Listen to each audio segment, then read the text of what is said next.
And welcome to today's high school baseball game here at Swenson Ballpark in Spanish Fork. Elliot Charves here with Andrew LaRose. And we have a good one today here on Senior Day for the Dons as the Spanish Fork Dons play the Lehi Pioneers here on Spanish Fork 17. At the moment right now, they're going through the senior ceremonies for the Dons, who have 8 seniors today. Tell me about kind of what the seniors have brought to the team this year. Oh man, there are so many seniors on this team that have been so essential to the Spanish Fork Dons team. Pretty much the entire lineup is chock full of seniors. We have 8 seniors on the team today. 7 of them are starting in this lineup, and so this is certainly a very veteran group, and they've relied heavily on these seniors this season.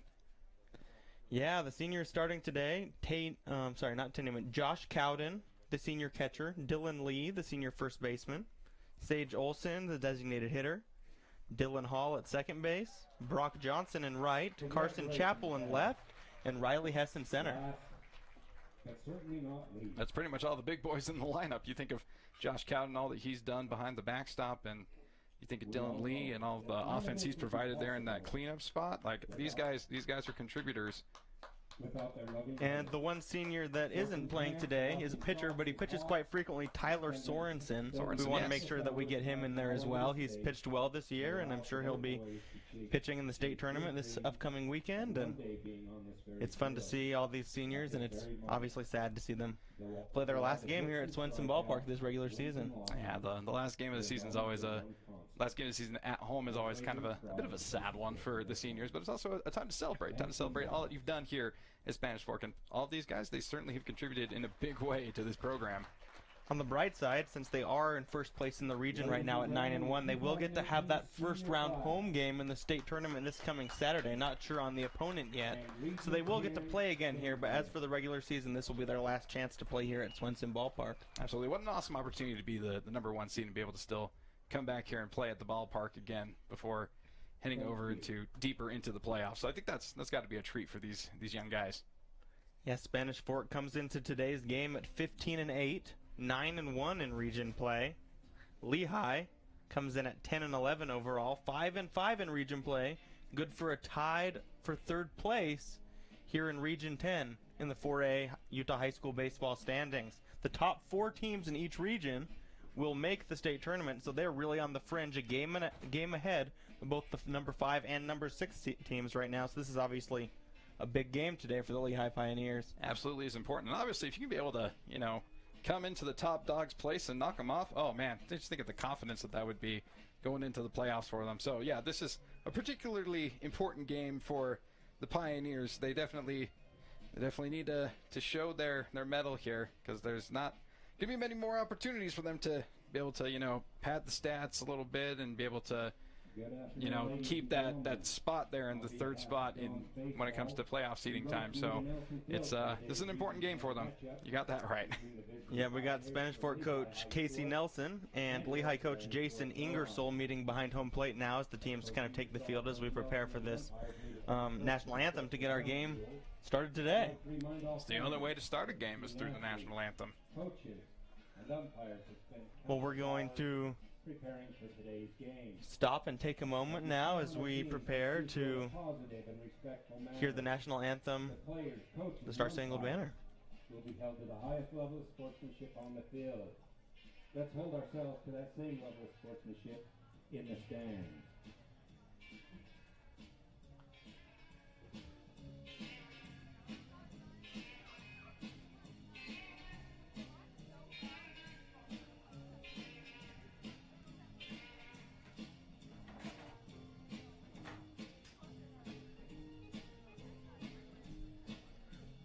It looks like we're having a little bit of a delay here on when they're going to start the anthem, so maybe we'll take a minute and talk about today's starting pitchers for today's game. So, for Spanish Fork today, Cy Nielson starting on the mound. Tell me about kind of what you've seen from him so far this year. I really like Nielson. Nielson is a key pitcher here for the Dons. Him and Ty Sorensen are kind of your main arms for the Dons, and Nielson certainly is no scrub, that's for sure.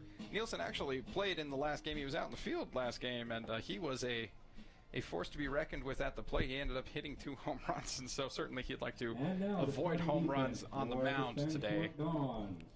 In right Yeah, field, usually number 2, he's on the Brock field as well, but since he's Johnson. pitching today, they're giving him a little bit of a day off behind In center on the field, hitting side number of things, 10, so that he can focus on Riley Hess. getting those Pioneer hitters out.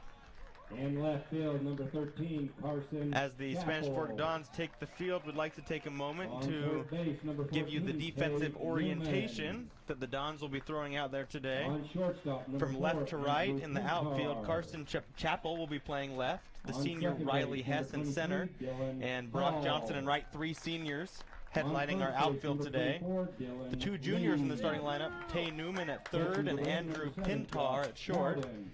And then the rest, Pitching for the Dons, second and first as seniors as well, and Dylan Hall at second, and then Dylan Lee at first. And then, as you said a moment ago, Josh Cowden, the stellar defensive player and also great hitter behind the plate, catching the ball for Cy Nielsen today. Absolutely. This is an all-star-ish lineup here for the Dons. And so, as I said, star caliber, senior field, definitely heading into the playoffs in a good place here, Elliot, that's for sure. This is a great defensive lineup for the Dons, and certainly they're hoping for a great game here from Nielsen. Well, we will now have our national anthem, so we will take a break for a moment as we listen to the anthem.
Thank you. And the anthem is complete, and we are ready to play some baseball here on this beautiful day here at Swenson Ballpark. Beautiful weather. We'd like to take a moment to thank our sponsors for today's game: the Tony Basso Auto Group, Dickerson Automotive, Lance Wilson State Farm, Triple T Heating, Cooling, and Plumbing, Mikkel Christiansen Wise, Attorneys at Law, MVP Sports, and Two Jacks Pizza. Well, as the Lehigh Pioneers prepare to come to the plate to face the junior Cy Nielsen, we'll take a moment to go through the starting lineup today for the Lehigh Pioneers. Leading off for the Pioneers, the junior first baseman Hayden Jacobson, batting second. The junior second baseman Tyson Eager. Hitting in the 3-hole today, Hunter Herrera, the center fielder. Ray Santa Cruz will bat fourth and play short. Casey Anderson will bat fifth, and he will be the pitcher for the Pioneers today. Matthew Gross batting sixth, Braxton Marath seventh, Dylan Coe eighth, and the junior third baseman Gentry Cox rounds out the lineup, hitting ninth against Cy Nielsen today. Absolutely. This is a dangerous Lehigh Pioneers lineup. This is a lineup that puts up just as many runs as the Spanish Fork Dons do, so Nielsen's got his work cut out for him today. Yeah, both teams coming in on a hot streak. Spanish Fork having won 4 in a row since that setback against Orem a few weeks ago here, and Lehigh's won 3 in a row to get back from 2-5 in the region back to 5-5 and kind of get back to respectability right here. back into the mix with that win streak. I love that. As we mentioned a moment ago, leading off for the Pioneers today is Hayden Jacobson, the first baseman. And he takes strike one, the fastball on the outside corner, to fall behind 0-1. Those are going to be key for...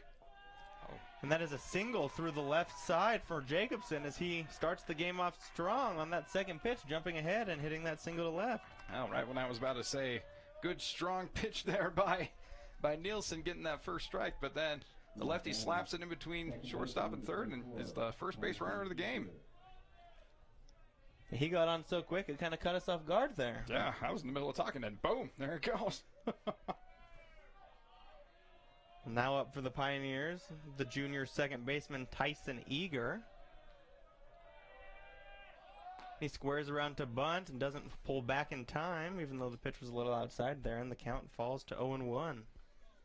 Yeah, we'll see how eager Tyson is to get on base here.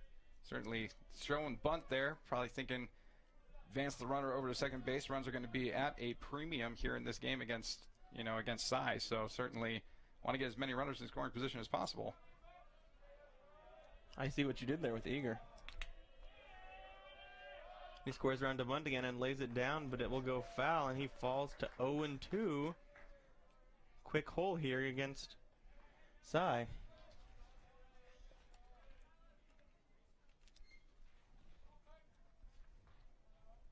Certainly an important bag here for Nielsen. Get the first out of the game here, hopefully.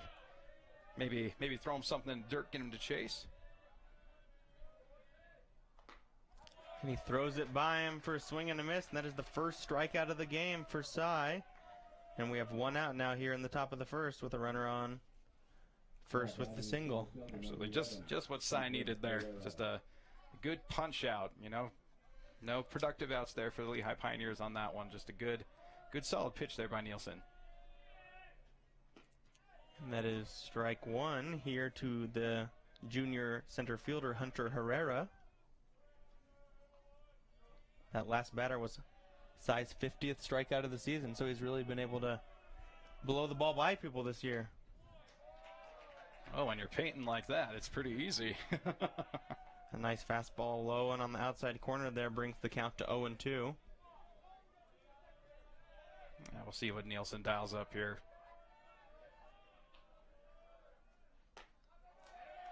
And the ball just misses on the outside corner as the count comes to 1-2. Not a bad idea there, just a little bit off the plate. Maybe see if you can get Herrera there to expand the zone. Didn't go for it.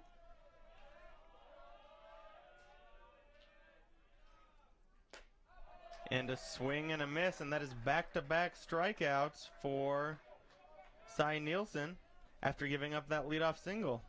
Nielsen looking impressive so far. You know, the fastball is certainly working for him. It looks like it is just blowing right by these batters. And Nielsen comes into today's game with a 1.48 ERA, 3-2 on the year. As that pitch is low for ball one to the senior shortstop, Ray Santa Cruz, one of the team leaders here on this Lehigh Pioneers team. Absolutely, and this is going to be a really important at-bat here for the Pioneers. And the ball is popped up out into right field. And the center fielder, Riley Hess, gets under it, makes the play, and that is 3 outs after that leadoff single to kind of avoid any damage and bring the Dons' bats back up to the plate. Yeah, about as good of a top of the first half as Nielsen could have asked for, getting those 2 strikeouts and really only allowing that 1 base runner. Certainly got to like that. Well, we'd like to take a moment to thank our sponsors, the Tony Basso Auto Group, Dickerson Automotive, Lance Wilson State Farm, Triple T Heating, Cooling, and Plumbing, Mikkel Christiansen Wise, Attorneys at Law, MVP Sports, and Two Jacks Pizza. Well, as we go now to the bottom of the first, the Dons coming up to the plate, and they are going to have to deal with Casey Anderson, the senior for the Lehigh Pioneers, on the mound today. What do you expect to see from Casey today? I expect to see fireballs. That's what I expect to see. Kid's got a lively arm, so I'm certainly going to be trying to,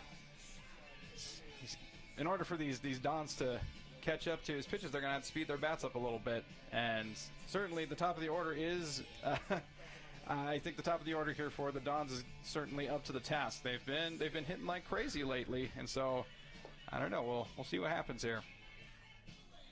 Yeah, the Spanish Fork batters have quite a lot of firepower on their team here, so this will be one of the toughest tests of the season, obviously, for Casey Jacobson. Jacobson comes into today's game at 3-1, over 9 appearances and 6 starts this season. He's been one of the horses for this team, throwing 37 2/3 innings for the Pioneers.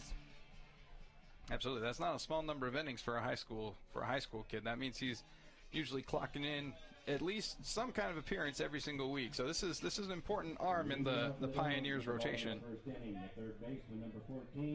And leading off for the Spanish Fork Dons is the third baseman, Tay Newman.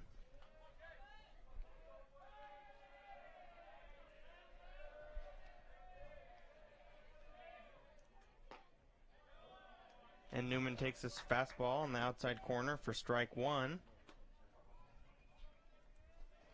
Nice job of getting ahead there by Casey. And the breaking ball misses just on the inside, and that brings the count to 1-1.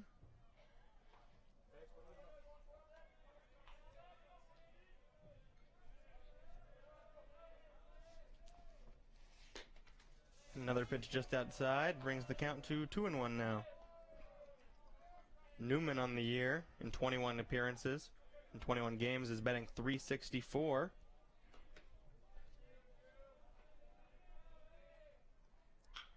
And he hits a ground ball to the shortstop. It's fielded and a nice throw over there to first, just in time, as Ray Santa Cruz makes the nice throw over to Hayden Jacobson for the first out here in the bottom of the first. Santa Cruz not doing anything too crazy there, just playing some nice fundamental shortstop, gets right in front of the ball, sends it on over to first, and that is the first out of the inning, and certainly the Pioneers would like to see more and more of that. Yeah, not necessarily a difficult play, but no, not at all. You always enjoy seeing the routine plays made. They're important. And the first pitch, a ball outside to the junior shortstop, Andrew Pintar. Yeah, Pintar's an important batter here in this lineup. He's been batting .403 on the season and is the team leader in hits this season. He's got 27 on the season.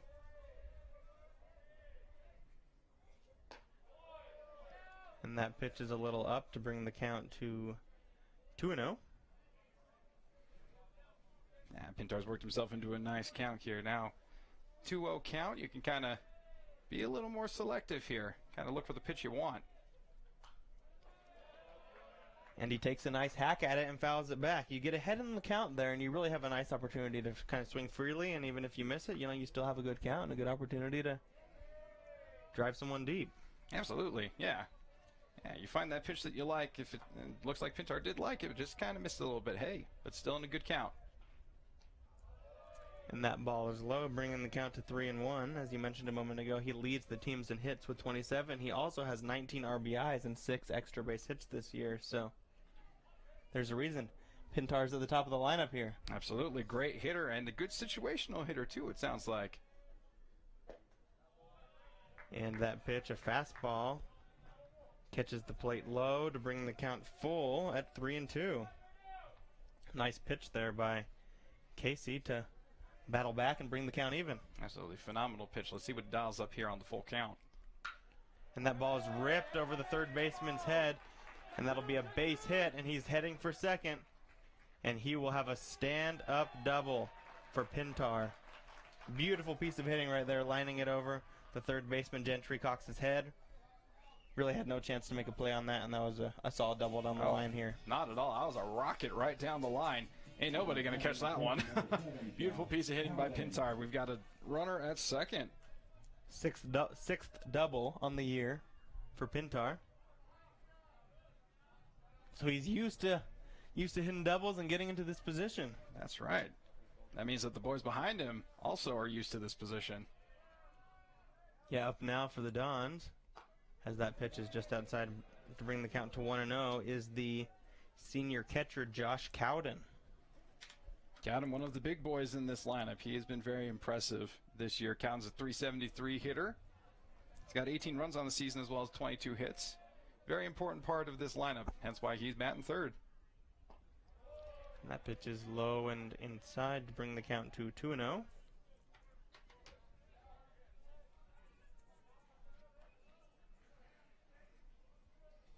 Once again, working himself into a nice, favorable hitter's count. They're doing really well to make Anderson work for those strikes, not swinging at anything crazy, just letting the ball come to them.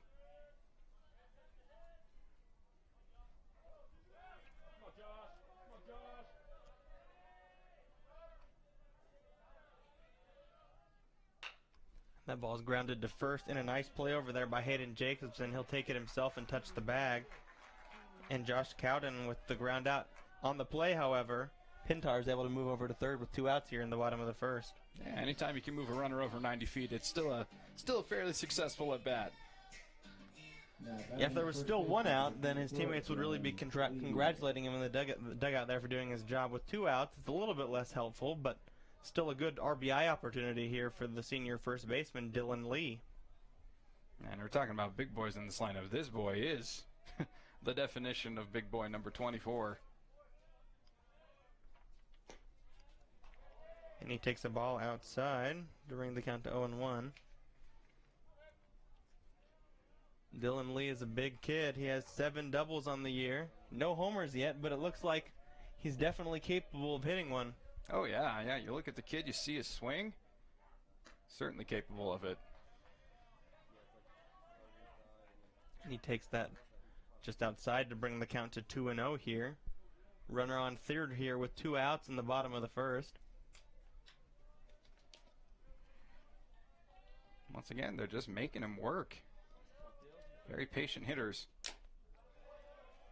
That ball just outside brings the count to 3-0 now.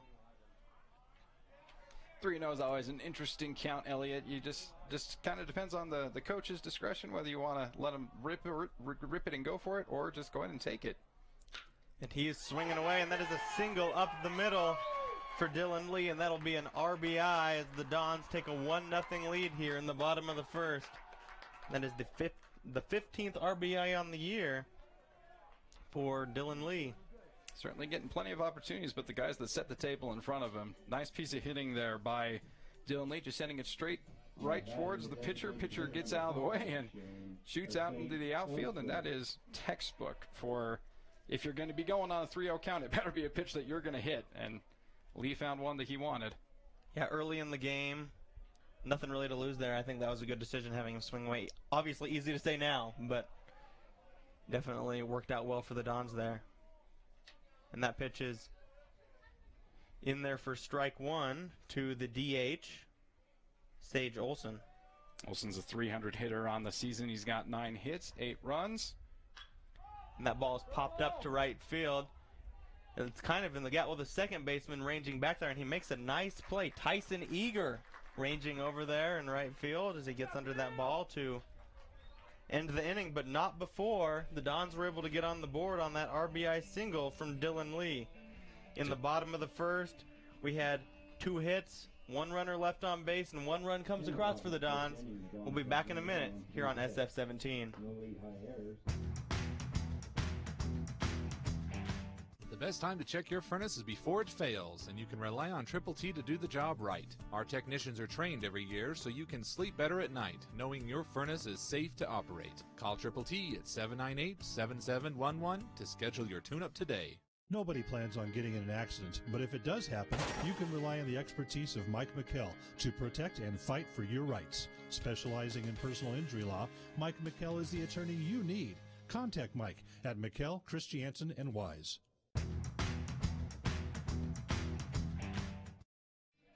Welcome back to Spanish Fork 17. It is a beautiful day at Swenson Ball Field. We are so excited for this game against the Spanish Fork Dons. Spanish Fork Dons versus the Lehi Pioneers.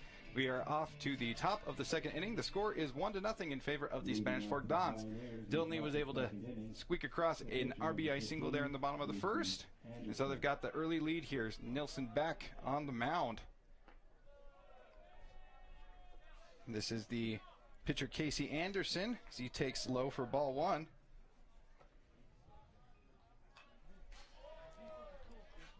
That one flying into the backstop there. There's a reason there's a fence there, folks. People would be getting wrecked by those ones that are always right behind. Big swing and big miss there for strike 2. Nielson did a nice job of dropping that breaking ball in there, and he is really moving quickly right now. Yeah, no kidding. And that's another one fouled back. And we're barely even having time to speak before he's already ready to go. Still a 1-2 count here.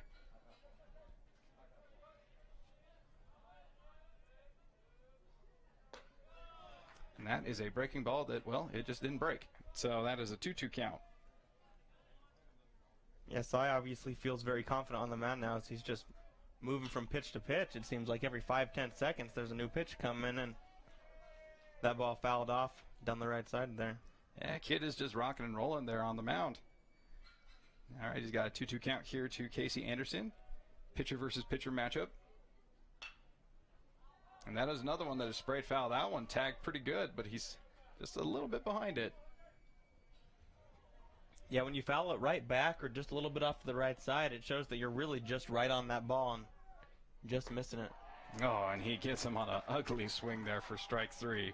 That is strikeout number 3 for Cy Nielson on the day. Yeah, after having a great at-bat up to that point, really fouling off a lot of tough pitches, he swung at a pitch that was at least a foot outside there, a breaking ball that really wasn't close and really kind of bailed out Cy Nielson. He absolutely did. And that's strike 1 right down the pipe to Matthew Gross, the right fielder for the Lehi Pioneers.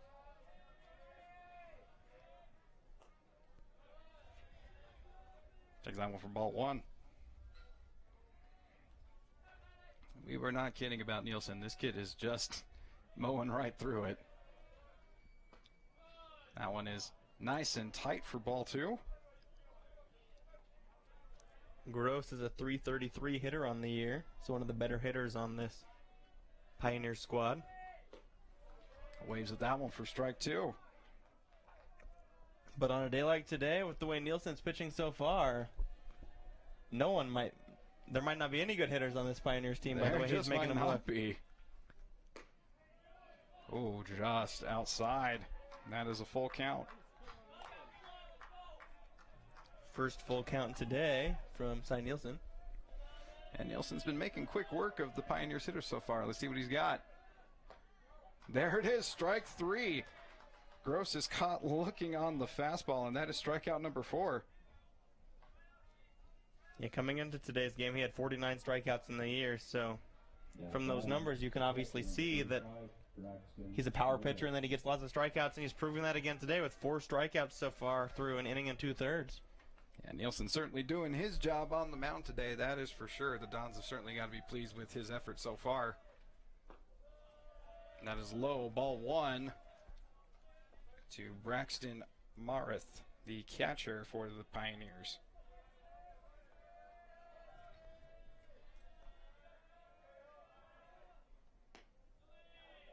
Breaking ball outside for ball 2.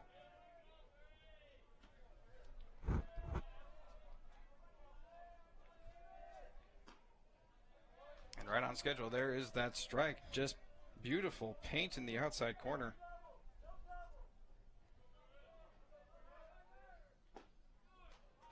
And now he finds the other corner for strike 2. If you're worried about having to wait a long time between pitches today, that is not the issue. We don't need any 30-second clock like they have in the major leagues. We're not having any 3-hour game. And that is just beautiful. That would have been a strike anyway, but still gets the check swing, and that is strike number 3. So not only does Nielsen get 3 up, 3 down, he strikes out the side in the top of the second here. A beautiful performance from Cy Nielsen as he is just cranking right along here in this game as we move on to the bottom half of the second inning.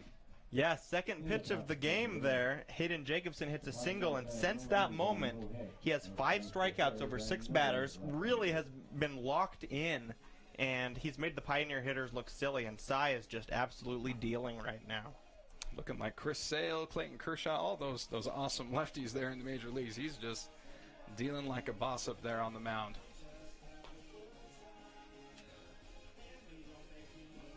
And as we head now to the bottom of the second, we'd like to take a moment to thank our sponsors. We got the Tony Basso Auto Group, Dickerson Automotive, State Farm, Lance Wilson, Triple T, Heating, Cooling, and Plumbing, Mikkel Christiansen, Wise, Attorneys at Law, MVP Sports, and, of course, 2 Jack's Pizza. Well, we couldn't ask for much of a better day here, and a little bit of a nice light breeze. But other than that, it's really just a sunny day and perfect baseball weather. Absolutely. Just a few scattered clouds in the sky, and just that light breeze is just enough to make it comfortable because the sun is blistering out here. So when that breeze comes, it just feels real nice. And because the wind's not totally in play, that means that the hitters don't have to worry too much about ball slicing, and fielders don't have to worry about the ball carrying or anything like that. So it's just the perfect kind of day for baseball. Yeah, get out here to Swenson Ballpark, get yourself a hot dog and some peanuts and a drink, and yes. feel free to bring one up to the booth to us as well. Please, somebody, anybody. Brings up Dylan Hall, Don's second baseman. Rips that one hard, but it is foul, and it is dangerous. Yeah, that ball was smoked down the line. I think a lot of people were hoping that their car wasn't down there, because that is not gonna do anything but damage. No, that was a frozen rope. Takes that one for strike 2. Casey Anderson looking a little bit more confident up there, getting those 2 early strikes here on Hall.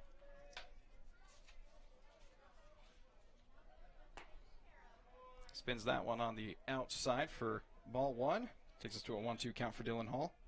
In 21 games this year for Hall, he's batting .286. So very respectable average. And he rips that one right up the middle. The second baseman is able to gather it, and we have a play at the bag, but it is in the dirt. First baseman unable to handle that one, and that is a single for Dylan Hall. Yeah, great effort there by Tyson Eager. That ball was hit right up the middle. Did a good job of ranging to his right, backhanding that ball and picking it up cleanly, but the throw was just a little low, and the first baseman, Hayden Jacobson, just wasn't able to dig it, and because of that, the Dons have a leadoff base runner as Dylan Hall gets the base hit to start off here at the bottom of the second here. Brings up Brock Johnson, right fielder for the Dons, another one of the seniors here on senior night. Looks like he's squaring up to bunt. Brings in the third baseman, but he pulls back. Doesn't want to hack at that one. That's ball 1.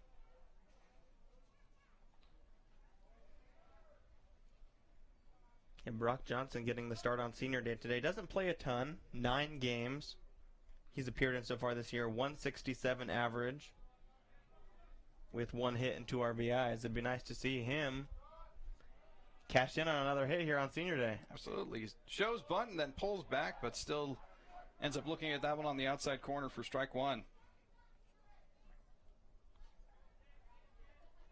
Yeah, wouldn't it be a nice thing to see him get a hit or 2 here on senior night? Obviously, a player, as you mentioned, doesn't necessarily get a ton of playing time, so it'd be really cool to see what he can do here. Once again, shows bunt, gets a piece of this one, but it goes back to the backstop for strike 2. With 2 strikes now, you have to wonder if they're going to be able to, if they're going to keep the sign on.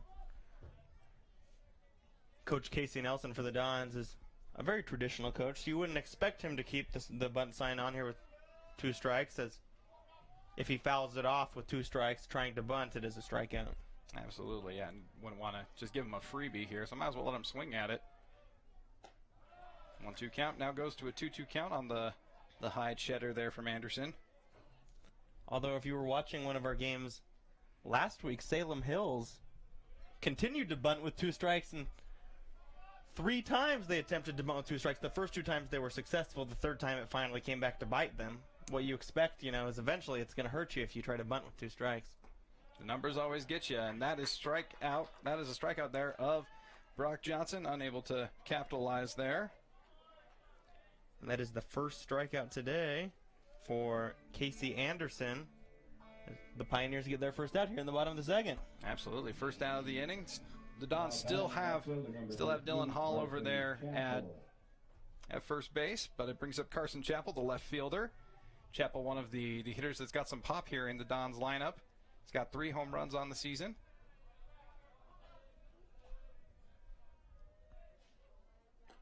Takes that one way outside for ball 1. Yeah, what a luxury it is on this Dons team to have a guy who can hit in your 8-hole that has 3 homers. Absolutely phenomenal. In high school baseball, homers are not that common, as we've seen, and the season's shorter, obviously, so you don't see huge home run totals, but for a senior to have 3 home runs out of the 8-hole, that's just phenomenal. Oh, yeah, that is a luxury that any coach would want as he takes that one for strike 1, moving the count to 1-1. I imagine that on a lot of teams, Carson Chappell would be the 3 or 4 hitter, but since this Dons team is so deep with power and offensive just fortitude, he is able to hit later in the lineup. Yeah, certainly, as I said, that is a luxury that any coach is going to want. He takes that one for Ball 2 takes us to a 2-1 count here to Carson Chapel.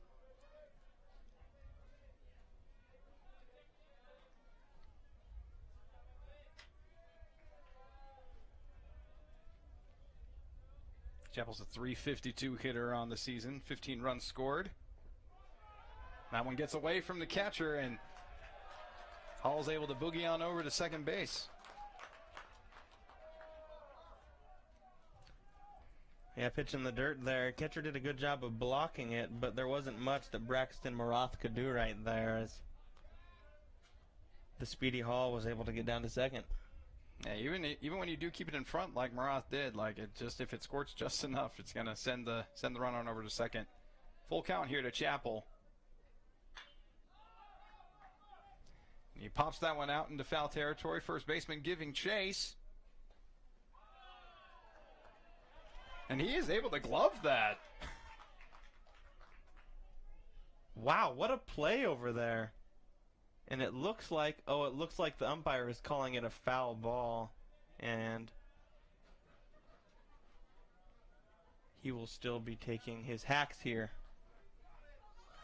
Carson Chapel almost had an amazing play made on him over there as the first baseman, Hayden Jacobson, really ranged over deep into the dugout there. We couldn't quite see it from our angle, but really deep over into the corner, and they said that it bounced off of something before he was able to haul it in, and that brings the count full. Yeah, still a great play over there. And yeah, he came running out to the field. He was like, I got it. And, certainly he would have loved to have gotten the out there for his team, but instead Chapel gets to take another hack here with the full count. Yeah, wasn't quite able to trick the ump there. No. And that one is outside for ball 4, but it also once again squirts away from Marath, and Hall gets himself now from second over to third. Yeah, a little bit of a sloppy play there by the catcher on that one. Unlike the previous one where the pitch was in the dirt, really not his fault, allowing Hall to get over to second. That one, his glove, definitely a pass ball. Not the pitcher's fault there, just his glove got away and allows Hall to move over to third. So the Dons are able to capitalize not only on the missed pitch, but also on the missed play by the catcher. We got runners on the corners for center fielder Riley Hess, number 9 hitter in the lineup for the Dons.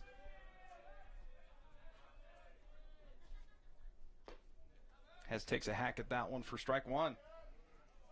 Hess is having a nice year. He's appeared in 20 games and is hitting .326 with just a lot of offensive firepower. Yeah, I mean, you got your number 9 hitter hitting .326. My goodness, that is just a potent lineup right there. That one is outside, and Chapel is able to advance to second base on some indifference there by the defense. Yeah, a little interesting that they allowed fielder indifference there, as they had a double play potential to get out of this inning with no damage, but now that's definitely not a possibility as Chapel moves over to second, and we have Hall at third here with one out in the bottom of the second. Yeah, it removes that double play option, so we got the 1-1 count here to Hess. Hess is able to lay off that one for ball 2. Hess has 15 hits and 8 RBIs on the year. Good chance to pick up a few more with runners on second and third here. Absolutely, a nice single here could potentially plate 2 of them here. That one gets away, and looks like we've got the runners are going to advance, and Hall is going to be able to score on that passed ball, and it is now 2-0 Dons.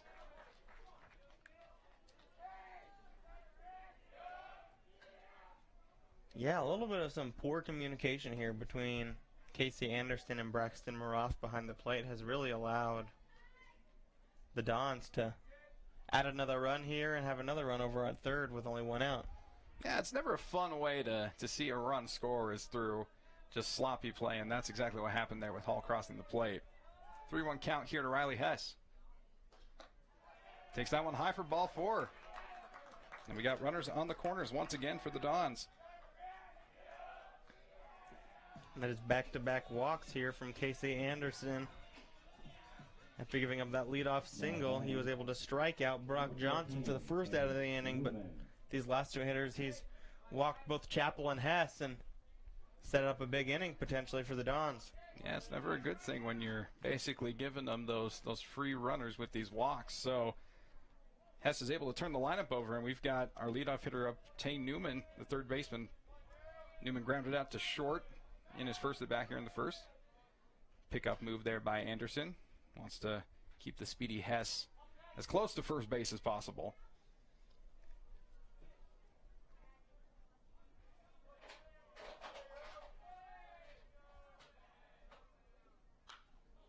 Newman takes a nice...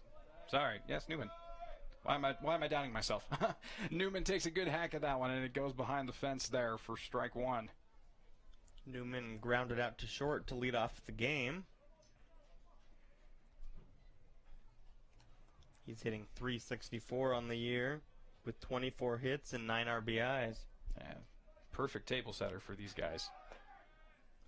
And again, they allow the Dons to move over to second base as Riley Hess takes second base on fielder indifference. Why do you think that they're letting them take these bases so easily? You know, I'm not quite sure, because honestly, to me, I'm like, you get a ground ball and you get that double play set up. That is one of the easiest ways to kill an offensive rally, and so it's odd to me that they're just kind of letting this happen. And at the very least, like, I mean, Hess didn't get that great of a jump. Like, they could have at least thrown it over to second just to see if they maybe could have got the tag out there. And he is stealing home. Stealing home, and the bunt! The bunt is laid down, and he is out. But, wow, that steal of home was immaculate. Even without the bunt there, Chappell probably would have legitimately stole home. And we are going to take another look at that one, because you do not see a steal of home very often. What a great jump there by Chappell as he steals home. Well, technically not steals home. It was a suicide squeeze in the end, but what a great jump by Chappell as the Dons take a 3-0 lead here. Yeah, it's still super exciting. I hope the fans realize what a treat that was that they just saw, because that was a beautiful, beautiful piece of base running there by Chappell. And that brings up Andrew Pintar, the shortstop for the Dons, number 2 hitter. He takes that one outside for strike one.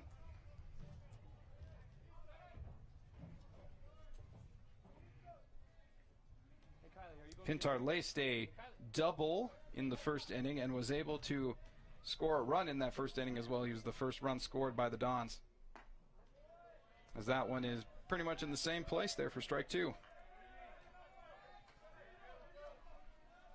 Yeah, Casey Anderson doing a nice job of getting ahead on Pintar. That's kind of been his downfall for these last few years, falling behind, leading to walks, and then easy hit opportunities. And he really likes that outside part of the plate, but he just misses with that one. Pintar takes the count to 1-2.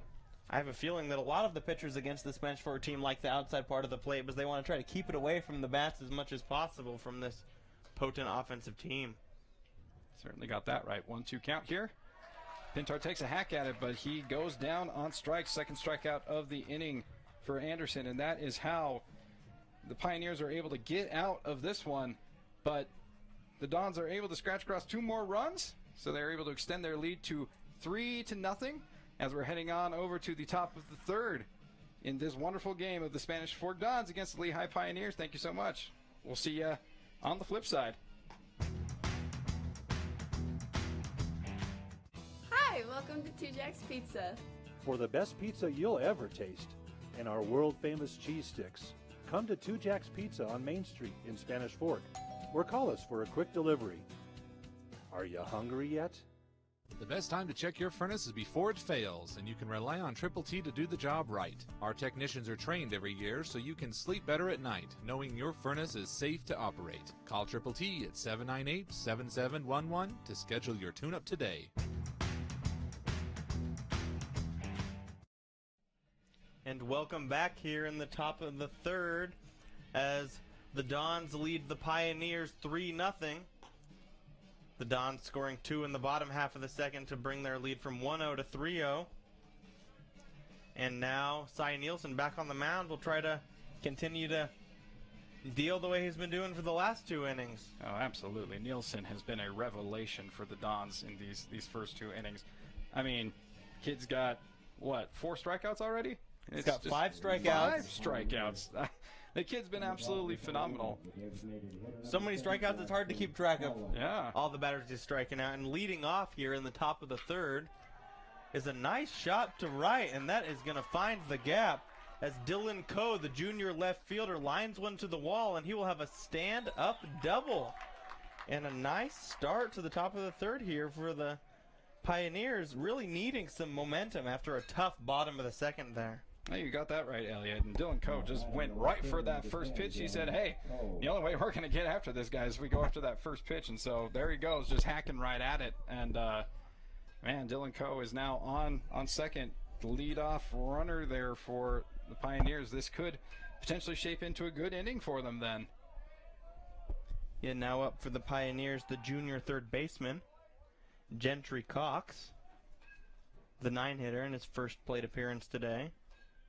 And he has a chance to build off of a good start to the inning after that nice double from Coe. And he swings at the first pitch as well and pops it up to the shortstop. Pintar calls it, and he makes the play for the first out here in the bottom of the top of the third. And a little bit of a different strategy here coming out in the third inning for the Lehi Pioneers. After kind of waiting back and taking lots of pitches against Nielson in the first and second inning, leading to strikeouts, they're jumping on that first pitch here in the third. They're saying, I'm tired of striking out. We're going to put the ball in play and make them make some plays.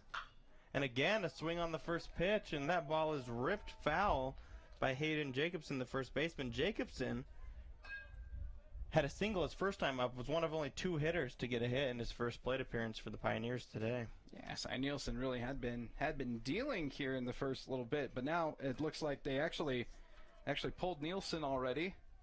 They've brought on another guy. They've brought on number 18.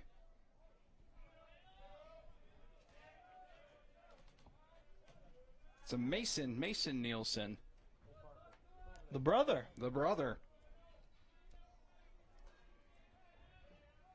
Yeah, sorry about that new pitcher in for the Dons, Mason Nielsen. And that pitch is fouled back for strike 2 to Hayden Jacobson.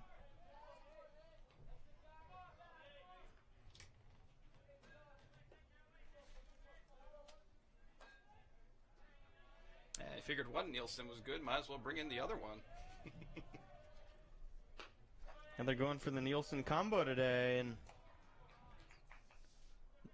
definitely looks like it could be a good one.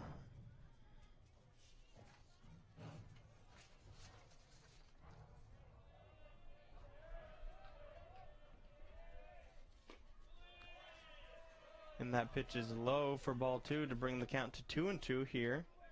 Nielsen, the brother, Mason Nielsen, here on the season has a 1.99 ERA, so very, very capable pitcher here. 2-1 on the season, has appeared in 6 games. He's pitched 24 2/3 innings for the Dons. Struck out 22 batters, so I mean certainly a good pitcher here. Must want to give the other Nielsen some rest. And that ball hit to the shortstop Pintar, and he fields it, makes a nice throw over there to Dylan Lee, and that is the second out of the inning on the 6-3 ground out. On the play, however, Dylan Coe is able to move over to third here with 2 outs. Yeah, again, anytime you can move 90 feet, it's a great thing, even though it is 2 outs now. I mean, he was in scoring position there at second base, but hey, it just makes the trip a little bit easier, being just 90 feet away from home. Tyson Eager at the plate for the Pioneers now, and he takes a strike from Mason Nielsen to fall behind 0-1 here with 2 outs. Pioneers could really use a pick-me-up right here, and they could use that run from third, but the Dons looking to get out of this inning with no damage and keep their 3rd lead. That ball is fouled straight back to bring the count to 0-2 on Eager.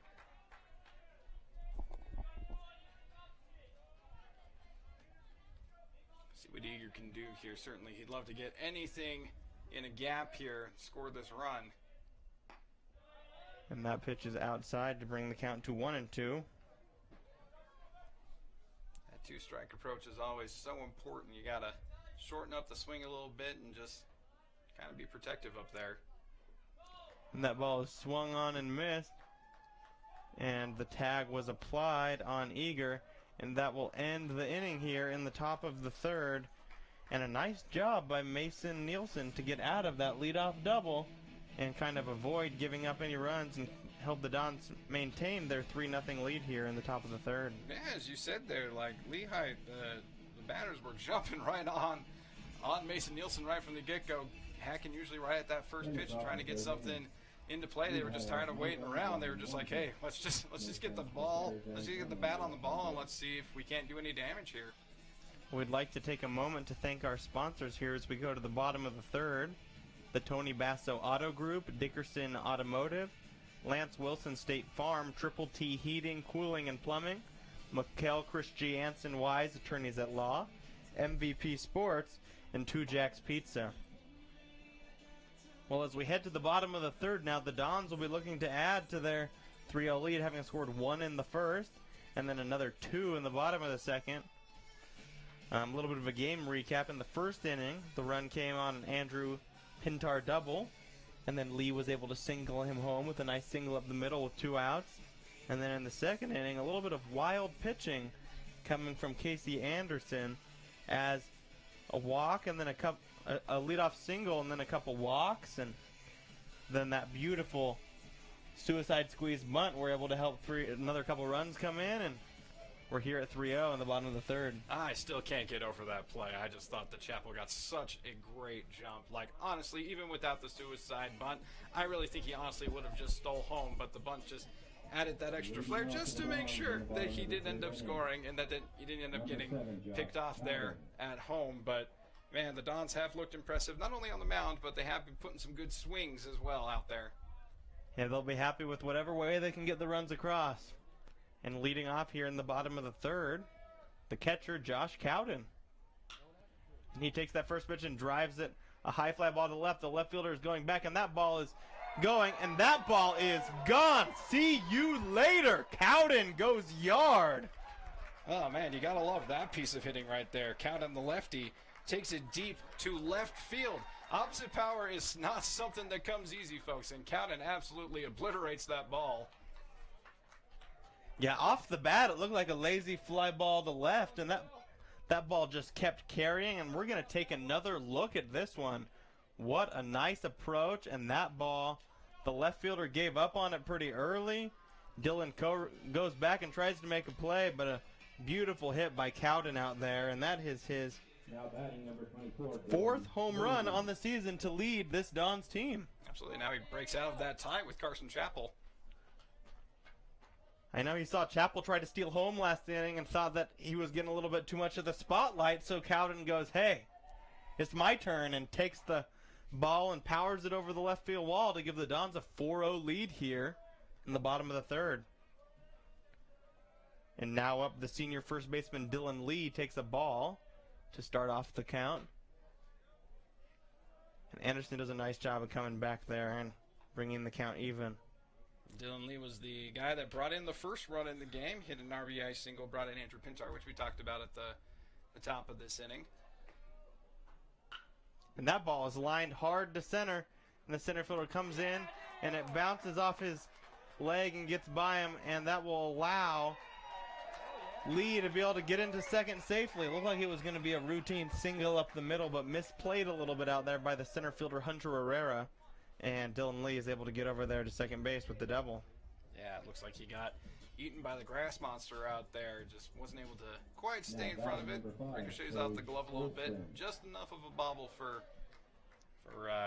Lee there to be able to advance over to second base. You got to see a little bit of a replay of that right there. And his jersey got a little dirty as he was sliding into second there. I don't think it was necessary that he slid, but always fun to show your friends, hey, I was sliding in safe. And yeah. Always fun. You're like, hey, I'm working hard out there. Here's the proof. And still no outs, and that first pitch is a fly ball to right. And it is caught by the right fielder Matthew Gross, coming in to make a nice play there as Sage Olson, the DH, flies out for the second time today. And that is the first out of the inning here in the bottom of the third for the Dons.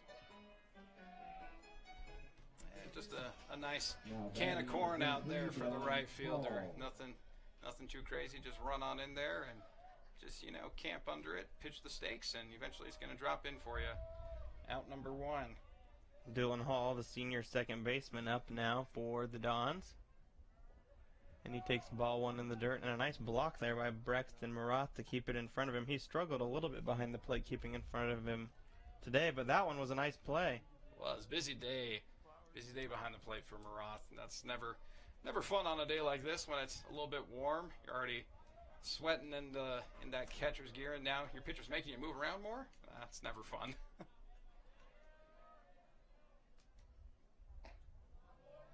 And that pitch is a little up and in, and that'll bring the count to 2-0. Now on Dylan Hall. Hall with the single to lead off the second inning. Then was able to steal second, move around the bases on a little bit of wild pitches, and eventually come around to score that second run of the game for the Dons. Hall was the recipient of some wild pitching there by Anderson, and certainly was able to capitalize on that with that pass ball, and that's what the play that he ended up scoring on. So hopefully Hall would love to see a repeat of those things, be able to get back on base and be able to score another run. And that pitch is in there for strike one here in the bottom of the third.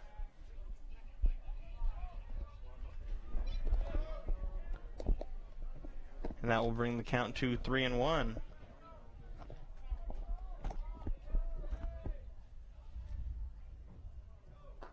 And that pitch is low and outside, and that is another walk from Casey Anderson. Really been the Achilles heel for him today.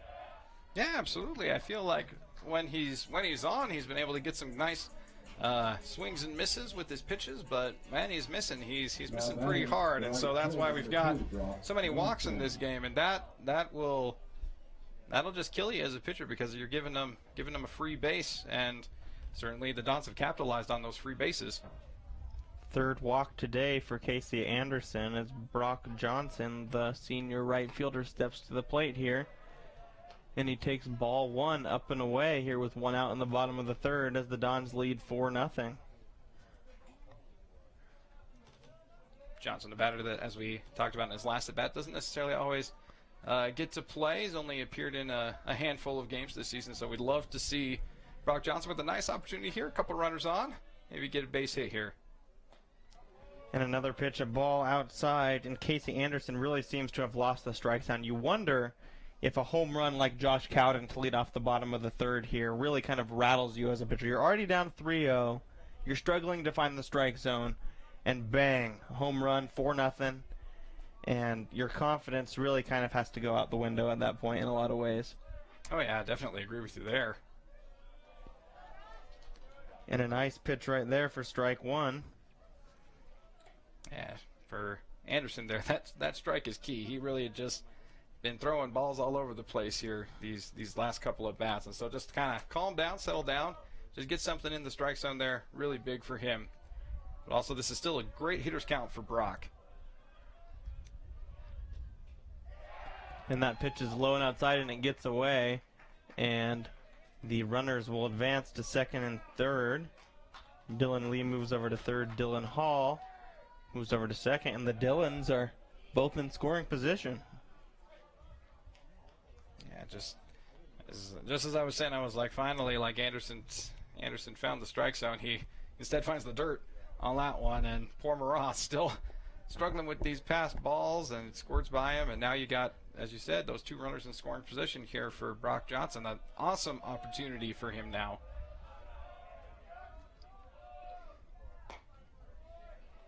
And that pitch is a strike to bring the count full. Brock Johnson has 2 RBIs on the year on 1 hit, so pretty good RBI to hit ratio, and he could keep that up right here. If he gets a hit, he could add another 2 RBIs to his total. And absolutely, double that RBI total for the season. And that is ball 4, and that brings the count, and that is a walk.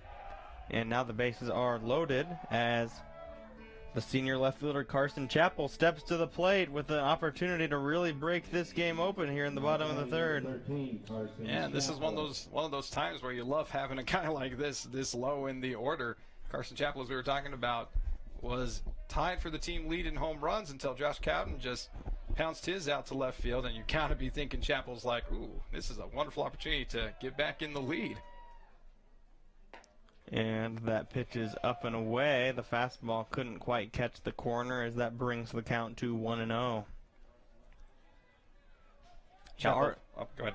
Already up 4-0 here in the bottom of the third. Chapel really can break this game open, and with a base hit, it'd be pretty hard for the Pioneers to bounce back in this one. Oh, yeah. You get a run on this, and it's just going to be a bit demoralizing.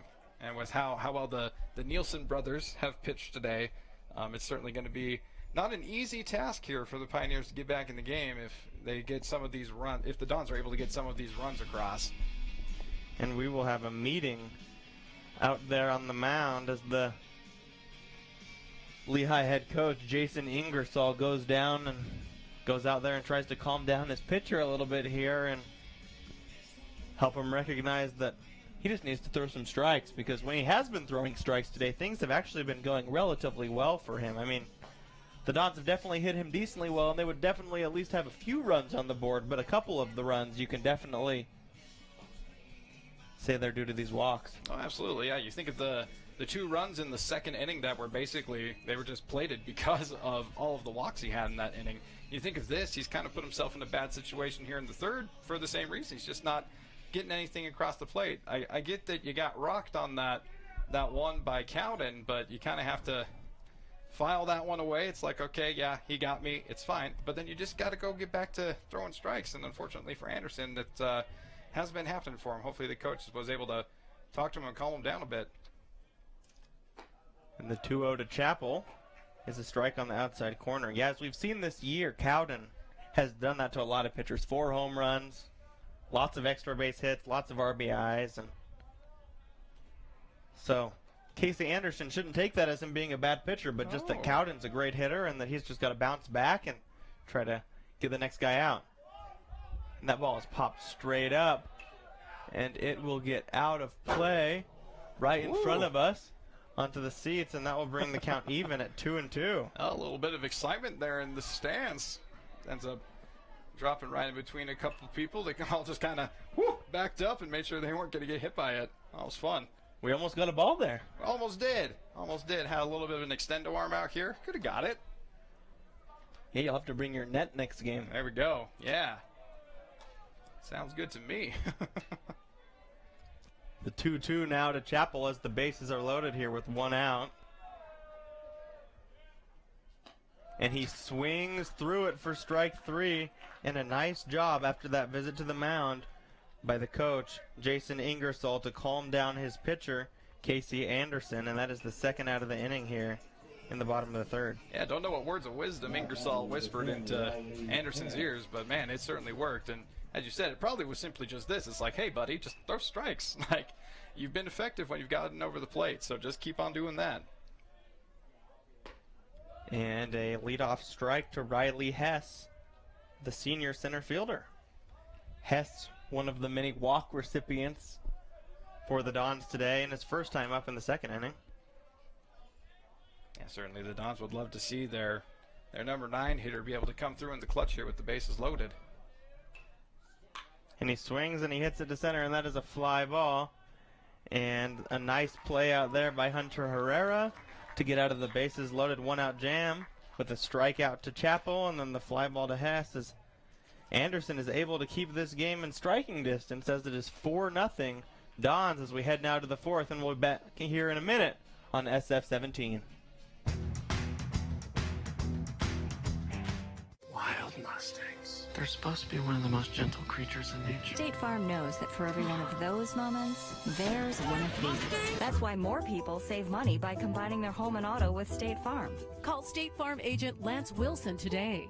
MVP Sports is the #1 source for sporting goods in Spanish Fork. Football, soccer, all the fall sports, we've got you covered. Check out our new custom t-shirt builder. Design at home and we'll build it for you. MVP Sports, 72 North Main in Spanish Fork.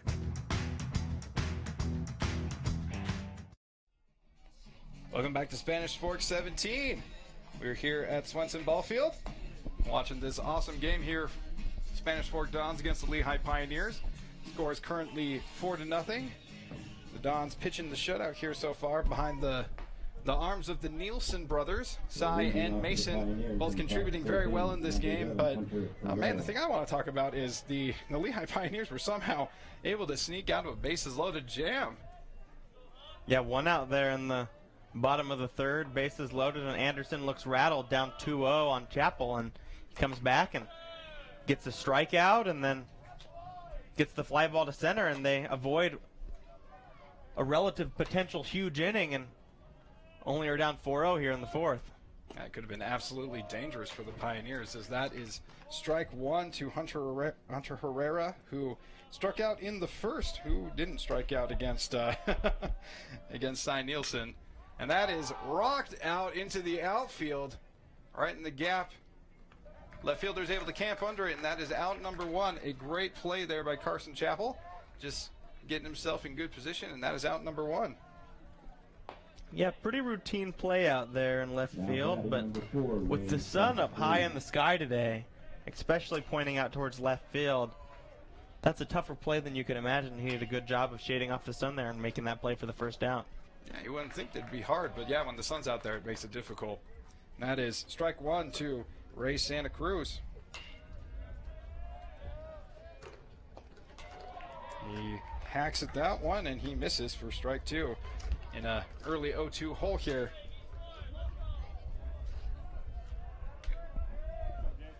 Mason Nielsen dials up the 0-2. As just a bit low, a little outside there for ball one. Now pitching for the Dons, number 18, Mason Nielsen. And that pitch is... That's phenomenal. He's able to foul tips it, but yes, that is strike out number two for Mason Nielsen, and that is also out number two here in the top of the fourth. Yeah, beautiful breaking ball in the dirt right there to get Santa Cruz out in front, and swung through it, and that is another quick out here for the Dons here in the fourth. Phenomenal pitching here by the Nielsen brothers. Casey Anderson rips that one out to center field.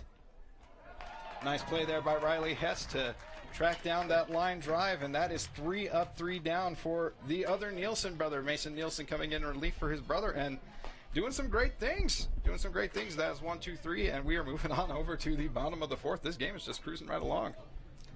Yeah, the Nielsen brothers don't like to spend much time out there on the mound, really quick in between pitches, and we'd like to take a moment to thank our sponsors, the Tony Basso Auto Group, Dickerson Automotive, Lance Wilson State Farm, Mikkel Christiansen Wise Attorneys at Law, Triple T Heating, Cooling, and Plumbing, MVP Sports, and Two Jacks Pizza. Well, let's take a moment to talk about just the effort from the Nielsen brothers today. What have you seen from Mason coming in relief these last 2 innings? Oh, Mason's done a phenomenal job. He may not have quite the overpowering stuff that his brother Cy Nielsen has, but he certainly does have another thing that his brother does, and that's he works quick. Like he doesn't mess around. He gets that call from his catcher, and he is right there ready to go. And I think that's throwing off the timing of these Lehi Pioneer hitters. It's just they don't really have time to process what's going on, and they just have to be ready to hack again. Yeah, Andrew, I think that's so true. They really haven't been able to gain their composure in the box, and that's really made it so they haven't been able to get into a groove. Only 2 hits today so far for the Pioneers.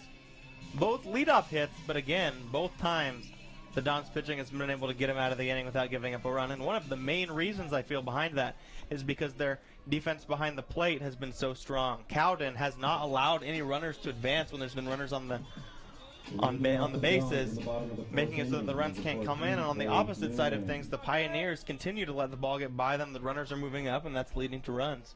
Yeah, Marath, unfortunately, has been struggling for the Pioneers, and the pitching, getting tons of stuff in the dirt, not really helping his cause there. Been a tale of 2 catchers, that's for sure, in this game. Because Cowden obviously also bringing the offense, too, with that home run. So Cowden certainly proven his worth as a two-way player there, not only behind the backstop, but at the plate as well. Speaking of up at the plate, Tay Newman is back up at the plate for the Spanish Fork Dons, our third baseman, number 14. He's grounded out so far in both of his at-bats, so certainly they'd love to see Newman be able to find a way to get on base here.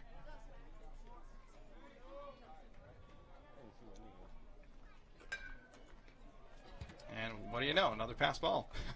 Another wild pitch that Takes it to 2-0 here for Newman. Yeah, if we remember looking back to Newman's last at bat in the second inning, it technically was a suicide squeeze bunt because it was arguably the most exciting play we've had today. It was. Man, I can't get over that play. It was just so phenomenal as the count now moves to 3-0 for Newman.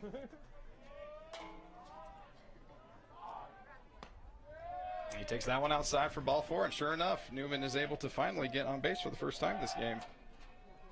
Yeah, last time up, the beautiful suicide squeeze bunt. This time he's like, I'm done doing that. I want to get on base this time. Yeah. Unfortunately, there Anderson really didn't give him too much to swing at, so gets on the other way, which is just taking the free pass, which unfortunately Anderson has given a couple of those in this game. Yeah, that's really the story of this game so far, isn't it? The 5th walk today from Anderson, and we're only here in the bottom of the 4th, and those walks have led to 2 of the 4 runs so far and helped move along other base runners on base, and you could even argue that 3 of the 4 runs have been heavily affected by the walk today. You really could.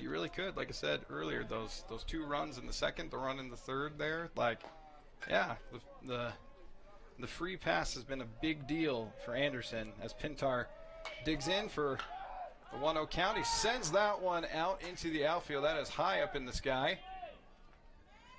Matthew Gross is able to camp under that one.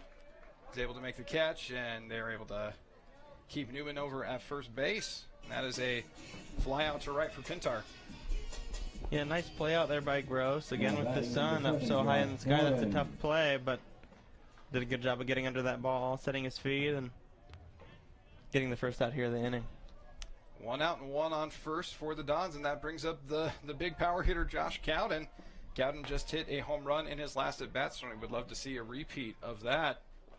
Takes that one inside, and once again it squirts away from Roth, this time out into the field of play. So it does not give Newman enough opportunity to be able to run on over to second. Come on, Josh. And Cowden, his last time up, absolutely demolished a ball to left field. Opposite field, power really impressive from the lefty, and 4th home run on the year. And that 4th home run is the most of any Dons player this season. As a pickoff move over there to first base, they want to keep Newman close to the bag. They want another runner in scoring position. Yeah, like you said a moment ago, most on the team. There's been 9 home runs from Dons players this year, 4 from him. So half the power has been him. My goodness, yeah. What a powerful catcher. Not only at the plate, but as I said, he's also been really great behind the plate as well in this game. So he takes that one for strike 1.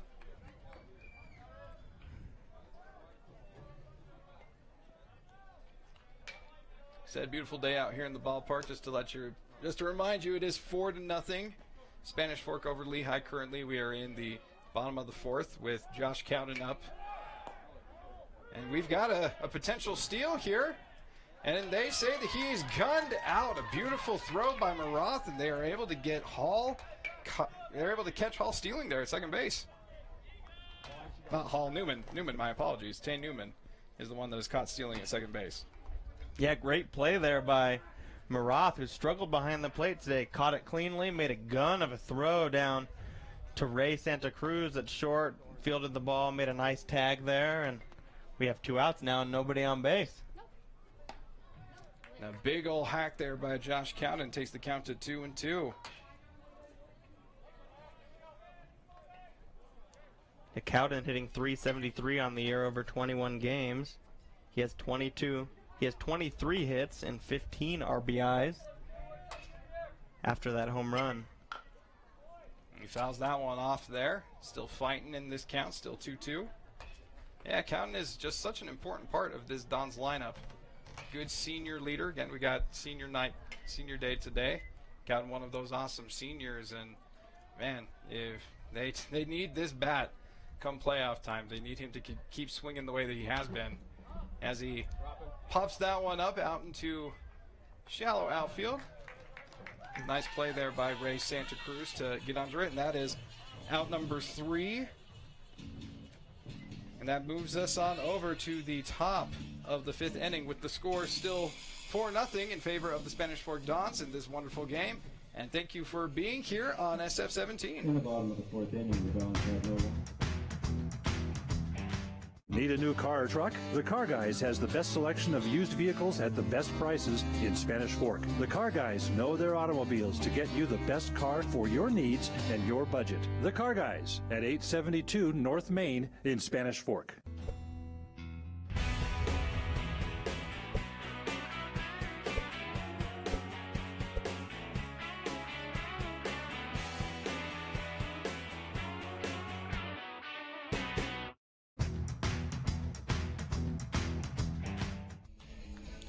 And welcome back here in the top of the fifth inning. Elliot Sharps here with Andrew LaRose. And we have a 4-0 Spanish Fork Dons lead over the Lehi Pioneers as we head to the top of the 5th. Coming into today's game, the Dons in first place in the region at 9-1. Lehi in third place at 5-5. And it's really been the Nielson show on the mound. The two brothers have each pitched 2 scoreless innings. Mason coming on in relief now, and they've really shut down the bats of the Pioneers. Oh, they absolutely have, and like we've talked about earlier in the broadcast here, I think it has a little bit to do with just the pace of play that they're going at. They just are firing right away on these pitches. And that first pitch is a strike from Mason, and the batter is the right fielder, the junior Matthew Gross. Gross struck out back in the second inning, and that is another strike as the count goes to 0-2. And in typical fashion in this one, Mason Nielsen able to get in an early advantageous count here.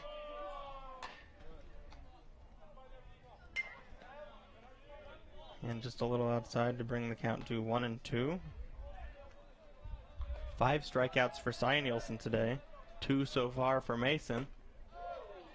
That pitch is just low as it brings the count to even at 2-2. You know that Mason certainly thought that one was strike 3 and his 3rd strikeout of the game. See what he dials up here. And that is strike 3 as the breaking ball on the outside, and what a weak swing there by Matthew Gross, swinging through that. Oh man, what a dirty pitch by Mason Nielsen. He'd been throwing the heater most of the at-bat, and then he pulls the string on that beautiful breaking ball to the outside corner. And 1 out now in the top of the 5th, and again, quickly working. Even after the out, quickly getting back on the mound, and that first pitch is a strike to bring the count to 0-1. To the catcher, Braxton Marath, who also struck out, swinging back in the second. Swings through the breaking ball to bring the count to 0-2.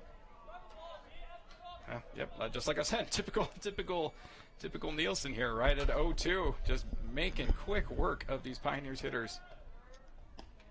And that ball is outside, trying to get him to chase. The Spanish Fork Dons pitching has been very solid today. They have not walked a batter today, no hit batters, no errors. Very clean game all around, and not a lot of opportunities for errors either, as there's been 8 strikeouts. Yeah, I mean, when you can just set them down right there at the plate, you're making life easy on your defense. And that pitch is a little outside to bring the count to 2-2 as the crowd groans a little, feeling that was strike 3, and that is strike 3, the breaking ball, as Marath goes down looking, his 2nd strikeout today, and that is back-to-back strikeouts for Mason. As he is creeping up on his brother. His brother had 5 strikeouts today. He's got 4 now. Yeah, certainly doesn't want to be outdone by his brother. A little bit of sibling rivalry here on the mound. A little bit of a I can do anything better than you type scenario.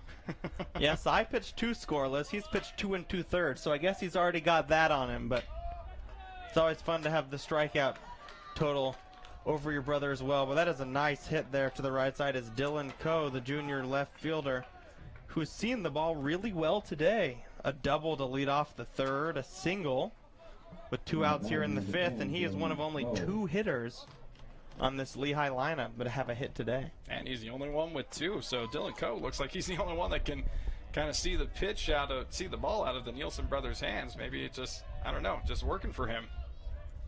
And that pitch is swung on and flied to right as Gentry Cox, and the second baseman ranges back there. And a nice play by Dylan Hall to end the inning. And the two-out base hit goes by the wayside here in the top of the fifth. And that is another scoreless inning from the Nielson brothers pitching. And as we head to the bottom of the fifth now, it is 4-0, the Dons lead. And it's just been one of those games for these Spanish Fork Dons. Like, they are just anything that seems, any kind of pitch sequence that the Nielson brothers are throwing out there, it seems to be working. The only one that seems to be seeing them well is Dylan Coe. And man, they are just cruising right on through this game. Several strikeouts. They're just making this game easy for themselves. Yeah, Dylan Coe with the double and the single. Hayden Jacobson with the single to lead off the game. But those are the only 3 hits today for the Pioneers. 9 strikeouts from the Dons pitching, and it's really been an impressive performance. As we head now to the bottom of the fifth, we'd like to take a moment to thank our sponsors, the Tony Basso Auto Group, Dickerson Automotive, Lance Wilson State Farm, Triple T Heating, Cooling, and Plumbing, Mikkel Christiansen Wise, Attorneys at Law, MVP Sports, and Two Jacks Pizza. Man, and I could use a Two Jacks Pizza right now. It's about that time, you know. Haven't really gotten to eat too much today, but man, those barbecue chicken cheese sticks sound just glorious right now. Well, with the way that the Dons are pitching, this game could be over quickly, and you might be able to get over there and get yourself some cheese sticks before you know it. I just might go do that. Grab a little snack before heading back over to Provo. And as we head to the bottom of the fifth now, the Dons already with a 4-0 lead, and the cleanup hitter, the first baseman, Dylan Lee at the plate. Come on, Dale. Dylan Lee certainly a dangerous hitter in this Dons lineup. Let's see what he can do here. And a healthy cut right there as he swings through it to bring the count to 0-1. Dylan's having a nice day today. He absolutely is, yeah. Be able to get on base here both times that he's been up. Got the single, got the 2 singles actually. The one that ended up getting extended by... And that ball is hit deep to left, and it is gone! See ya! Dylan Lee with the homer. And that is the second homer today for the Dons. And Dylan Lee with his first home run of the season. We were talking about earlier today, that guy is a big guy, and it looks like he can hit a home run. And he made my words come true. He certainly did. What a blast there by Dylan Lee. It looks like we're actually going to get another look at that one. Dylan Lee is able to just absolutely pummel this one out to left field. He takes that nice little trot, that victory trot, on over to home, points over to his teammates and gets the celebratory arms there. Oh, man, that was an absolute bomb there by Dylan Lee. Nothing better than getting to hit a homer and trot around the bases. And that pitch a little inside for ball 1 to the DH, Sage Olson. And the Dons have brought the power today. Yeah, I did not expect to come to the ballpark and see this many home runs, just because how few that are hit usually in high school. To see 2 in one game, love it. And that is the 10th homer on the year for this Dons team. On the flip side of things, the Pioneers don't have any homers so far this year. So really, quite a power difference between these two sides. Absolutely, yeah. I mean, 10 versus 0, yeah, it's a big difference. And that pitch is just outside to bring the count to 2-1. Sage Olson has flied out twice today as he fouls that ball straight back to bring the count even at 2-2. I say Olson's one of the few Dons that hasn't been able to get in on the action today. Here with this 2-2 count, maybe he's able to find a pitch he likes and be able to get himself on base here. On the year, Olson hitting .300 over 16 games with 9 hits and 4 RBIs. So definitely a key contributor on most days as he takes a ball outside there to bring the count full. Absolutely capable hitter. See if he finds something he likes, or maybe just takes the free pass. And a ground ball over to first, and a nice pick there by Hayden Jacobson as he goes over and tags the bag and makes the play for the first out of the inning as Olson falls to 0-3 on the day. Yeah, phenomenal play there. Phenomenal play there by Jacobson. That's never an easy play for a first baseman. Certainly not one for a right-handed one, being on the right side there instead of his left. So he has to bring his glove all the way over. He's able to take the stab at it and able to get the out over there. And that ball is drilled in the gap as Dylan Hall has a double easily. And that will be a stand-up double for Dylan Hall. His second hit of the day and his third time getting on base. And wow, what a rope that was. Yeah, that was a thing of beauty there, Elliot. And it's a beautiful piece of hitting. Like, you know, if you like that first pitch, I am all about jumping right on it. And that's exactly what Hall did there. He found a nice pitch that he liked, and he was able to kind of stay true to it and didn't try to pull it or anything. Just able to take that right into that beautiful power alley there in right and center, and gets himself a nice, easy stand-up double.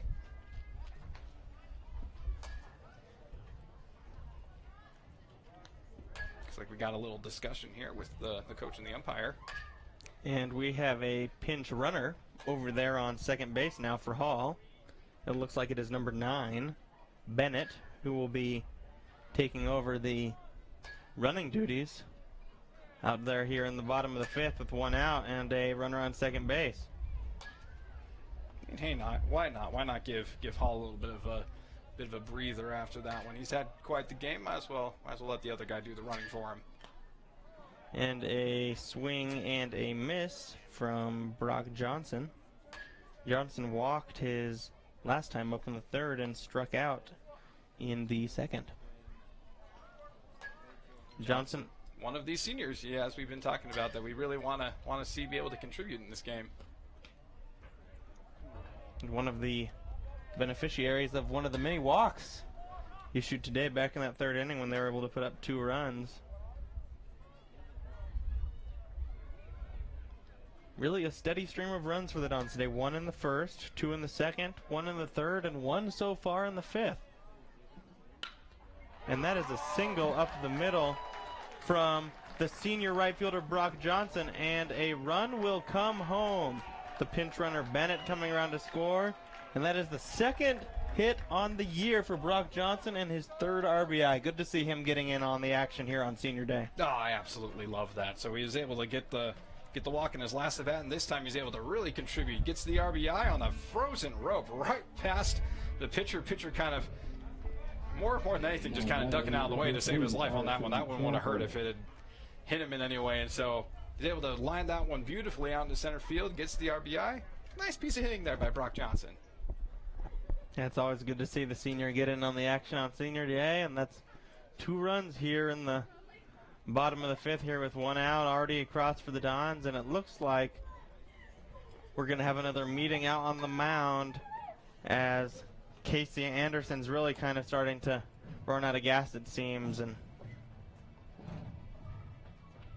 really just not been Casey Anderson's day. 6 runs allowed so far and 4 1/3. He's given up 7 hits so far and 2 homers, and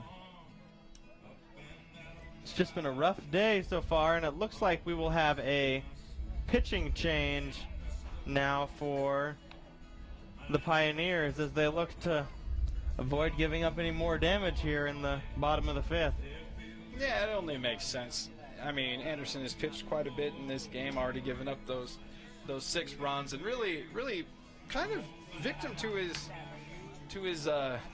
own like demise, I guess you could say. Like, it was really, as we've been talking about, a big reason why he's kind of struggled in this game is just the walks. The amount of balls he's thrown in this game just was really struggling to get the ball over the plate. When it was over the plate, he was decently effective, able to get some strikeouts, able to get some lazy fly balls, grounders, all that stuff. But it was just, he's just giving them those free passes, and it led to a couple of runs that maybe wouldn't have scored otherwise. And obviously the 2 long balls in this game, that certainly's got to rock the pitcher a little bit. So kind of an unfortunate outing for Casey Anderson. Yeah, in to pitch now for the Lehigh Pioneers is number 13, Blade Roblin. Blade is a sophomore and hasn't appeared in a ton of games this year. He does have a 1-0 record in 2 appearances. 3 2/3 innings pitched, 1 hit, 2 walks.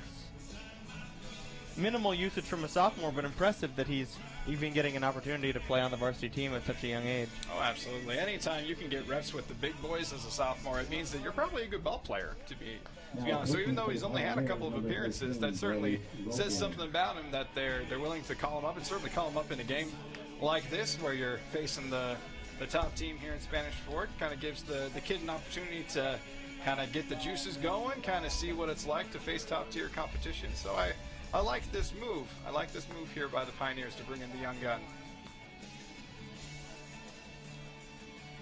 We are here in the bottom of the fifth with one out. Spanish Fork's already scored 2 runs this inning. A leadoff homer by Dylan Lee starting us off this inning. The second homer of the day from the Dons. Cowden hit one earlier today. And then a double from Hall and a single from Johnson brought in that second run, and we're sitting here at 6-0 in the bottom of the fifth. And although the 8-hitter is up, it doesn't get any easier as Carson Chappell, who has walked in the second and struck out in the third, is up at the plate here. Dangerous hitter, as we've talked about. 3 home runs on the season. And he hits a fly ball down the left field side, and that ball will get out of play, bringing the count to 0-1 on Chappell.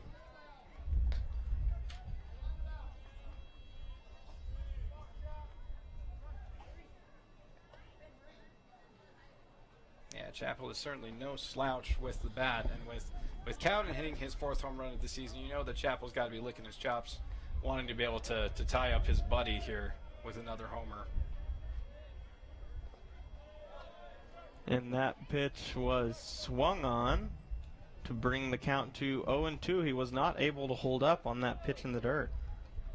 It's hard when you want to, be the hero. You want to potentially get another run here and potentially tie up your buddy in home runs. Like, you're just kind of hacking at everything sometimes.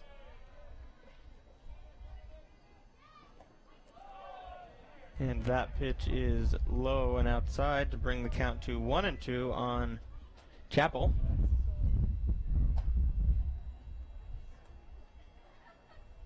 Again, Chappell is a .352 hitter on the year. 19 hits and 15 runs from that 8 spot in the lineup. Yeah, definitely a powerful bat.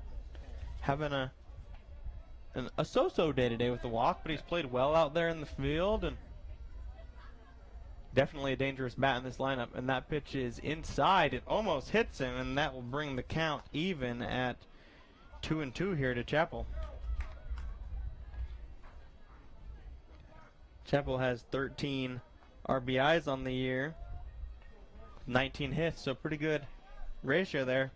He's coming up with a lot of guys on base after those key hitters in the lineup up, and that ball hits him. The fastball right off the back, and that'll be a nice bruise. Yeah, it will be. That one was screaming right at him, and thankfully there's a little bit of padding over there on that side of that side of the body. So it'll be a big bruise, but you know what? It's a free base. You might as well take it. Number 10, Riley. Second time reaching base today. First hit by pitch on either side today, as the new pitcher Roblin struggles a little bit coming into the game, hitting that first batter. Unfortunate there for the sophomore. That's not what you want to do with your first batter that you face in the game, is to plunk him. Like, you definitely want to be able to at least give yourself an opportunity to get him out, and that's certainly not a way to do that by hitting him. He was trying to establish that inside part of the plate, but instead of establishing the in part of the plate, he established a nice bruise on Carson Chappell's back. And that pitch is low and in the dirt to Riley Hess, as Roblin falls behind 1-0 here with one out in the bottom of the fifth. Roblin struggling a little bit with control so far. That seems to be the story of the Lehi Pioneers pitchers so far today. Anderson obviously struggled with this stuff, and now we're seeing Roblin kind of doing the same thing. Ooh, and that ball, the fastball right off of his back up in the shoulder area. That's dangerous, getting up near the neck, but it looks like he's okay as Hess jogs down to first base. And we now have the bases loaded here with only one out here in the bottom of the fifth, and the top of the lineup coming up for the Dons. Yeah, That's definitely one that's going to sting there for Hess. That one was coming in hot and get you right on the shoulder. That one's going to tingle for a while, that's for sure. And now you got the bases loaded, as you're saying. Got Tay Newman up here. Got the top of the order back up again. This could get dangerous here for the Pioneers. And Newman takes strike one. As a hitter, you got to be a little bit nervous coming up after the pitchers hit back-to-back batters. There's only 2 batters faced today. Absolutely. If I'm a hitter, I'm taking a step away from the plate just to kind of like, okay, you can have it. And that pitch gets away from the catcher Marath, and everyone will advance. And coming in to score is the senior right fielder Brock Johnson. And the Dons take a 7-0 lead here in the bottom of the 5th. Chappell moving over to third.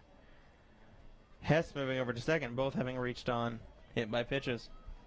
Yeah, and just like the story of the day has been, it's been these misplays, it's been these free passes, the pass balls, like just the opportunities to be able to advance runners that maybe shouldn't necessarily be on. And that ball is a nice hit out there over into left field. And that'll score one. A second run coming around, and they will score as well. And Hess comes in, Chappell comes in, and that is a 2 RBI single there from Tay Newman to bring the lead to 9-0 here with only 1 out here in the bottom of the 5th. A little bit of an implosion here almost by the Lehi Pioneers, giving up 5 runs so far in the inning, and there's only 1 out. Yeah, so far they've been decently good at limiting the damage that had been done. They, the Dons had kind of been nickel and diming them for the past couple of innings, and they were able to avoid that big jam in the 3rd with the bases loaded. But man, this game finally has kind of blown open a little bit for the Dons. A beautiful piece of hitting by Tay Newman. Really was able to stand in there unafraid of the fact that he might actually get hit by Roeblen there, by the sophomore, but he instead stays strong in the batter's box and just hits an absolute rope out in the left field. Yeah, that's a great point right there. 9-0 now in the bottom of the 5th as Andrew Pintar comes to the plate. The shortstop doubled back in the 1st. He's 1 for 3 on the day, and he hits a ground ball over to the third baseman, and it is bobbled and then thrown away as Gentry Cox makes a tough play, and everyone will move up.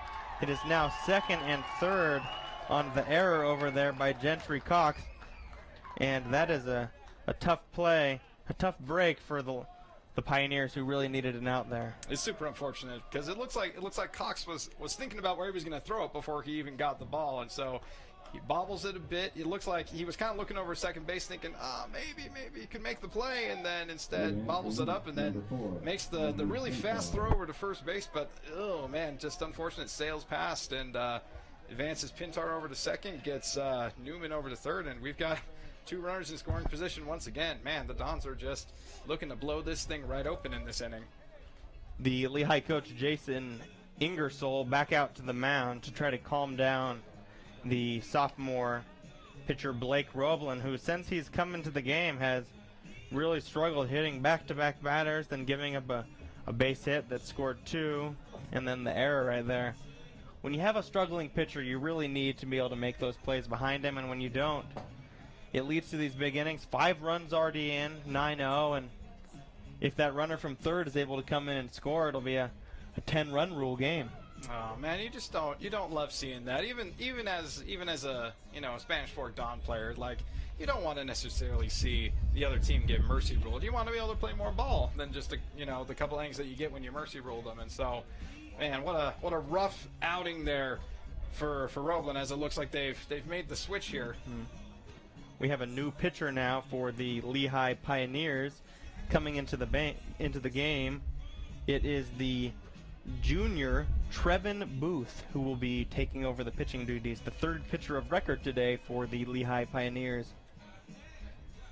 Booth, who is a junior, as I mentioned a moment ago, has appeared in 3 games this year, started 1, and he is 0-1. He has pitched minimally, 5 1/3 innings pitched, and again, not a huge role from the junior here, but a good opportunity for him to get a little action. Absolutely, yeah, kind of like with Roeblen there.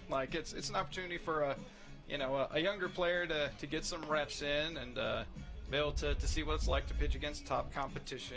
And obviously this is a situation where he does really need to, be able to lock it down. This is a pressure situation. You got runners on second and third, and you got the big bad Josh Cowden up. Hit a home run earlier in the game. This is not an easy situation here for Trayvon, but it's certainly an opportunity to gain some experience. And hey, if you can get the heart of the order here, this awesome heart of the order for the Spanish Fork Dons, if you can mow through these guys, you can mow through anybody in this region. Yeah, Trevin Booth, tough situation here. Cowden coming up to the plate, 1 for 3 with a homer today, only 1 out, and really can't give up that run from third or else this game is over. I almost wonder why they aren't intentionally walking him to load the bases to bring up a double play here, but maybe the coach knows something that I don't know, as ball 1 is thrown in the dirt to Josh Cowden here. You imagine that they're going to be very careful pitching to him in this situation. Oh, absolutely. Granted, you do have the cleanup hitter Dylan Lee, who also is homered in this game as well. Heads up! And that ball is fouled back to bring the count 1-1. Yeah, these 3-4 hitters have both homered today, so it's kind of a pick your poison kind of a situation here. And those are not poisons that I would particularly want to take, that's for sure. So it's either, you go after Cowden here and, hopefully getting out here, or you potentially, kind of play around a bit and hope for the best against Lee, though, man, you could get up the grand slam against Lee. And a ball in the dirt inside, a nice block by Maloff there to keep the runners on second and third, as that brings the count to 2-1. This is the 9th hitter this inning. 5 runs have already come across, extending the lead from 4-0 to 9-0 here in the bottom of the 5th. And that ball is a ground ball up the middle, and that will end this one. A walk-off single for Josh Cowden, and no surprise, who better than the senior, who already had a homer today, to finish off this one. It only seems right on senior day that the winning run gets hit here by a senior, and not just a senior, but your guy that pretty much is your team captain here in Josh Cowden, the big old catcher. He cranks that home run that we've been talking about out to left field with that oppo power, but then also is able to finish the game off there with that beautiful single just right up the center, right past the pitcher, right in between second and short, and that is how this game's going to end, Elliot. Yeah, 6 runs there in the bottom of the 5th for the Dons on 5 hits, 2 hit batters. A leadoff homer off the bat of Dylan Lee to start off that inning really kind of rattled the Lehigh Pioneers ace pitcher Casey Anderson, who coming into today's game was 3-1, had a pretty nice year, but this Dons lineup was really impressive today, really took it to the Pioneers team, and on the field now, they are being given the region trophy, having finished 10-1 and winning first place in Region 10. And what a phenomenal season for these Spanish Fork Dons. Man, to only have 1 loss in your entire region play, and to have that loss be to an Orem team where really it was just their pitcher, Jamison Finch, was just so impressive in that game. And to have that be your 1 loss, man, coaches have got to be proud of this squad. They have certainly performed extremely well this season. Yeah, Spanish Fork improves to 16-8 on the year. Lehi falls to 10-12. Lehi falls to 5-6 in region, moving them into a 5th place spot. So they have just fallen out of potential state tournament spot, depending on how Salem Hills does later today. And Spanish Fork definitely will be going to the state tournament, as we will have a game on Saturday here at Swenson Ballpark, as the Dons finished 10-1 in region play. And as you can see down on the field now, they're posing for pictures and enjoying holding that region trophy. Oh, you know that's right. As a player, this is just a magical moment. Be able to get all the boys together, get a couple of them on the knee, and just present that trophy. Be proud of it, boys. This has been such a phenomenal season for the Dons, and just to be able to take this moment to really just kind of let that soak in for a little bit. As it says there, congratulations, and a congratulations is certainly in order. Not only after this obviously just phenomenal game for them, but just along with that, just a phenomenal season, going 10-1 in the region and really setting themselves up nicely for a potential deep playoff run. Yeah, they've been a fun team to watch so far this year. A 2nd straight year of the Dons winning the region title. Definitely no small thing. There's 7 teams in this region. Any one of them can win it every year, and this year, not even close. 10-1. The second place team, Orem, came in at 6-4 today.